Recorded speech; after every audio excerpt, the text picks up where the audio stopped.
When "what is love" is the top Google search worldwide, it tells us at least two things. Everyone is looking for love, but no one seems to know what they're looking for. Some might say defining love is irrelevant. It's different for everyone. They'll know it once they find it. However, history, art, culture, and experience have shown that this is simply not the case. Maybe you've shared the frustration of having love evade or bypass you, or the pressure of sustaining that perfect relationship you thought you finally found, or constant fear of rejection and abandonment. What we often fail to realize is how we define love will directly affect how we experience and share it.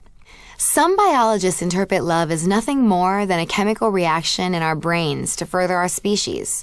Love will always be uncontrollable, impersonal, unsustainable, and even selfish. If we all just drop our romantic notions of commitment, exclusivity, or permanence and follow the course of nature, then we can manage our expectations better.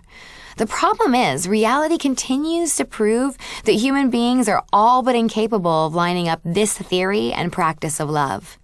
If we define love by personal preference, what happens when the desires or needs of one or both people change?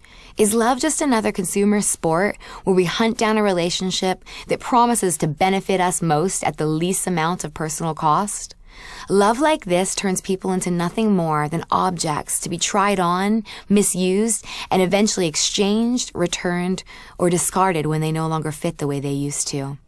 Looking back on history, it is always this worldview that leads to injustice of the worst forms. Love is not a preference, it's a promise. Love is not a chemical reaction, it's a personal commitment to the flourishing of others. True love is sacrificial. Relationships require sacrifice. This idea is perfectly demonstrated through the sacrifice God made to mend our broken lives. That could only be the case if God in His very nature is love. The life, death, and resurrection of Jesus provide the greatest evidence of the existence of a God who is not only personal and sacrificial, but eternal. God's love never fails. It lasts forever.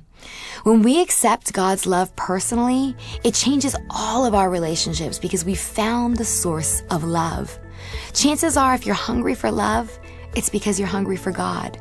The good news of the Christian faith is that in our endless pursuit of love, the God of love is constantly pursuing us.